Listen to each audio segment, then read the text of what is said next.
My name's John Smart. I am the Global Business Agility Lead at Deloitte. I've been at Deloitte for 2 years. Prior to that, I have a career in financial services, and I was leading ways of working across Barclays Bank globally for 4 years, from 2015 to the end of 2018.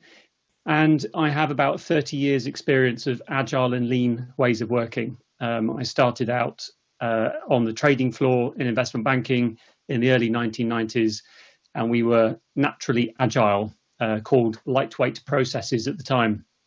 So for me, this is a little bit like Back to the Future. So I'm going to talk a little bit about the why and the how to business agility. So first of all, on the why. The 26th of June 2018 was an important day in history. It was the day that General Electric was removed from the Dow Jones Industrial Average Index. It was the last original remaining constituent. GE had been in the Dow Jones Index for 122 years, from 1896. Only 2 years previously, it was still in the top 10 of firms by market valuation. Today, 50% of the members of the Dow Jones Industrial Average Index have been in the index for less than 15 years. And there is only one company in the Dow Jones Index that has been in the index for longer than the invention of the microprocessor. So only one company that predates effectively the computer. September 2015, 7 of the top 10 firms by market valuation were not IT firms. Fast forward less than 2 years, June 2017, and 7 of the top 10 firms are IT firms. Something very significant happened. Today, it's not any 7, it's the top 7 firms, accelerated by the pandemic. 7 of the top 10 firms are information technology firms. And actually, since Q3, it's now 8 firms out of the top 10 firms by market valuation are IT firms. So something very significant has happened. The world of work has fundamentally changed.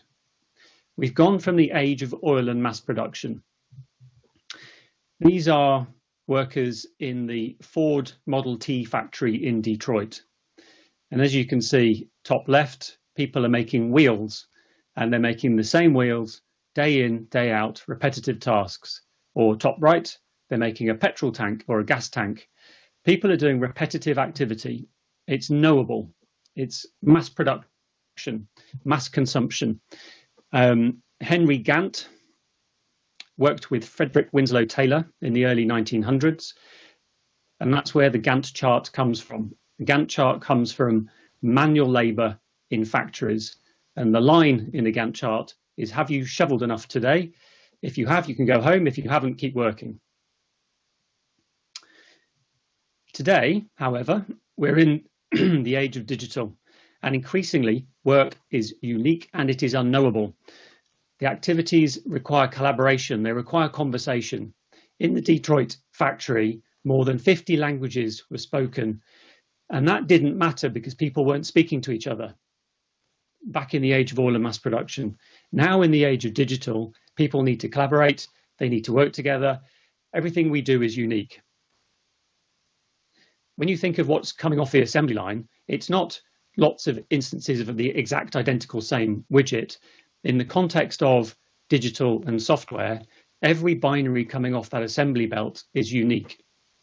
It's unique, it's unknowable, and people don't know what they want until they have it, and you don't know how you're going to do it until you've done it. Now, when you're writing software, you don't write the same software 100,000 times. You write it once, you realize how you could have written it better, you write it again, and then you run it 100,000 times. So we're in a more of an emergent domain of work increasingly. We have a new means of production in the age of digital. This is like going from the Stone Age to the Iron Age. We have new tools. There are new expectations being set. So whether this is by traditional competitors or by disruptors, the customer is at the center and there are new expectations.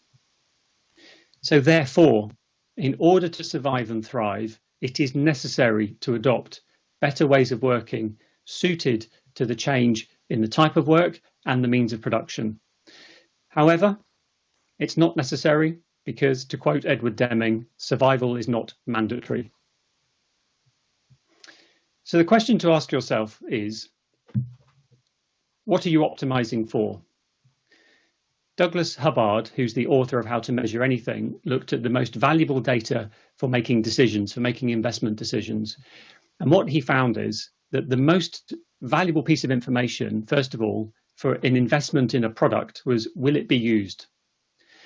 If it's not going to be used, it's going to be a complete write-off of your investment. Secondly, how quickly will it be used? So time to use was the second most important piece of information. And those two factors trump all other data. They trump who's on the team, the cost benefit analysis, the projected return on investment, and so on. So let's look at the flow of value then, the time to value. Most organizations have a flow efficiency of 10% or less. What that means is that work is waiting 90% of the time. So in that picture on the left, in the blue, that's where work is being worked on, and in the grey is where work is waiting. And this is common across Agile and Lean, whether it's unique product development or repetitive operational activities. This applies in both contexts. And when you look at reasons why work is waiting, it could be typically in the context of product development, annual budgeting, steering committee, design committee, a cost review board, resource allocation, governance committee 1 to 26, and learning and value finally coming in at the end 12 to 18 months later, or 24 months, or in one organization I've worked with 3 years later when we measured this time to value.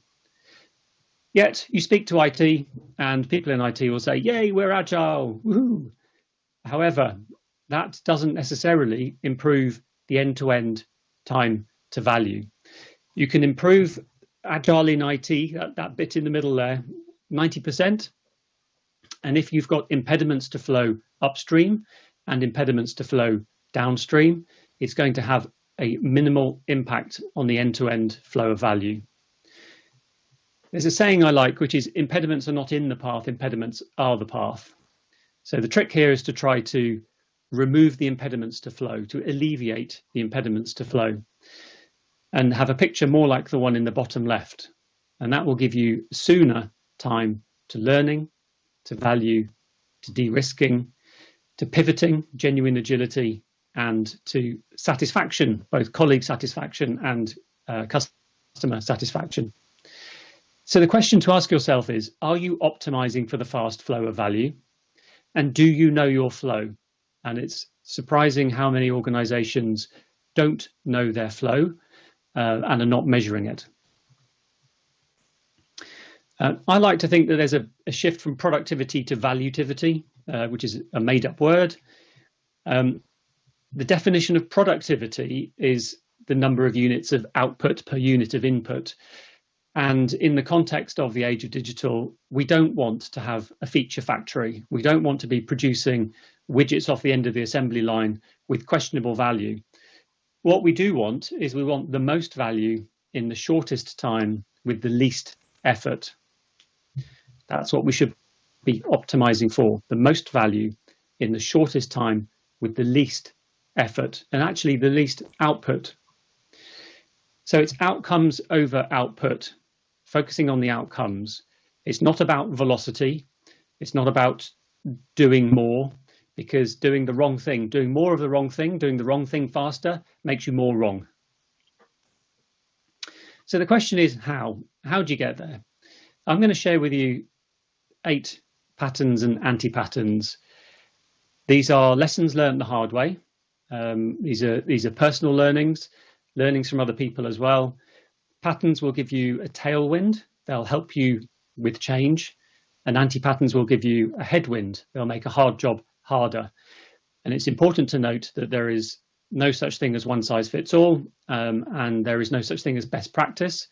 Rather, there are patterns and patterns which are usually successful or usually will make the job harder. So the first one is, my number one learning is focus on the outcomes first and foremost. And the anti-pattern here is doing an agile transformation with a capital A and a capital T. The capital A means you have to do agile whether you like it or not. The capital T means you have to transform whether you like it or not.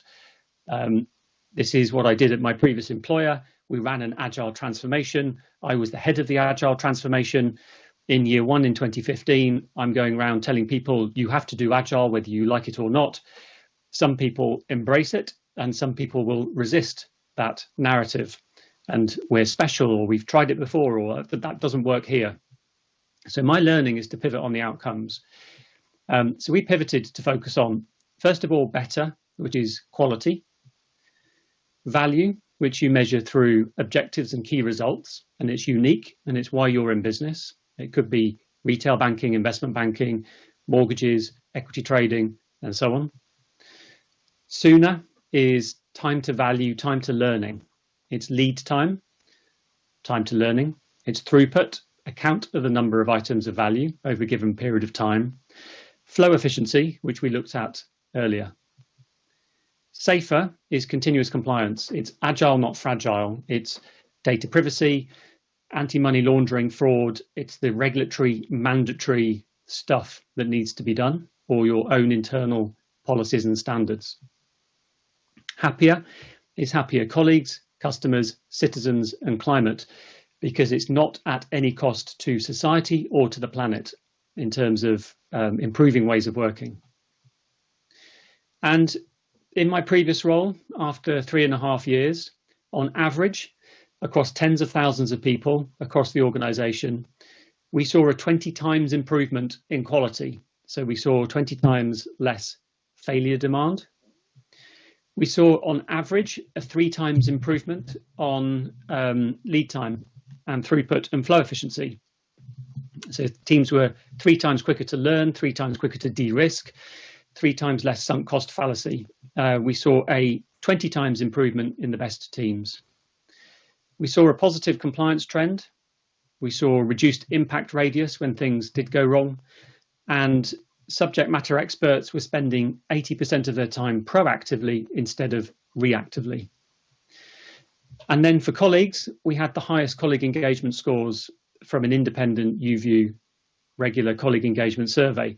So people were the happiest they'd ever been in terms of more engaging, motivating, empowering, autonomous ways of working.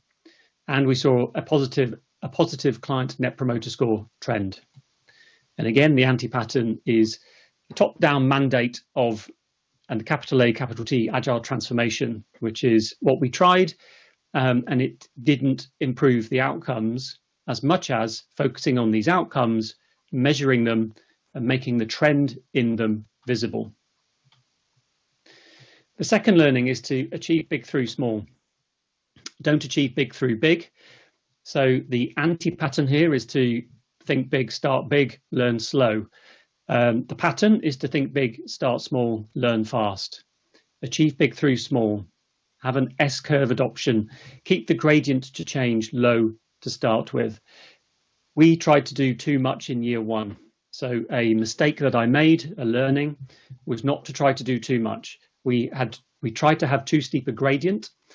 And what I have learned is that people have a limited velocity to unlearn and relearn. You cannot force the pace of change. The rule of one experiment, one team, one location, get it working, repeat, and then you can start to increase the gradient as you prove it in your context. The third lesson learned is invite over inflict, not inflict over invite. The anti-pattern is inflicting, mandating change. I've had some business areas where they've inflicted change top down. It didn't lead to improved outcomes. It led to the robotic maneuvers of agile. It led to teams doing stand-ups and sprints and using post-it notes or virtual boards, but it didn't necessarily improve the outcomes because it wasn't coming from within. So instead, invite, one size does not fit all, and start with the innovators on the left-hand side of the diffusion of innovation curve. The fourth lesson learned is leadership behavior will make it or break it. There absolutely has to be psychological safety. People need to experiment. They need to try new things. People need to be able to have intelligent failure. There's no such thing as a failed experiment. There's learning. Now, if there's no psychological safety, people will not experiment and they will not improve. So this is paramount. Again, I've had business areas which have been led through a culture of fear, and people have been told exactly what to do, and there's learned helplessness. People are just waiting for the next order. The fifth area is build the right thing. It was great hearing Flavio in the opening talk about build the right thing and build the thing right. So build the right thing. For me, this is the pivot to product over project, long-lived teams on long-lived products, on long-lived value streams aligned to the customer, and outcomes over milestones and outcome hypotheses. The next lesson learned is build the thing right. It's almost like Flavio and I cooperated at the beginning. Build the thing right. Minimal viable compliance. So this is my definition. This is governance. This is risk. This is minimal viable compliance, and not having one size fits all. So for one organization that I've worked with, everybody had to comply to 45 artifacts, 22 control gates. Didn't matter what your risk profile was like, lowest common denominator. So I've done a lot of work in that area to have context sensitive guardrails, minimal viable compliance. The seventh lesson learned out of 8 is continuous attention to technical excellence. Go slower to go faster. If you don't go slower to go faster, you will end up going slower, whether you like it or not. This is technical debt. This is agile architecture. This is not having a brittle architecture. This is extreme programming type techniques. Not having an agile hollow shell. Doing Scrum without technical excellence is not a recipe for success. You will end up going slower. Things will get more brittle, and eventually something will break. So there has to be a constant focus to technical excellence, technical debt, process debt, and also cultural debt. And then finally, create a learning organization. The goal here is to create a learning organization. Impediments are the path. They're not in the path. This is going from impediment to impediment to impediment. So the more that this can be built into the muscle memory of the organization, the better. It's worth looking at the improvement Carter and the coaching Carter from Mike Rother. This is, a role for leaders at all levels in the coaching Carter, and getting everybody into a continuously experimenting and learning. So thank you very much.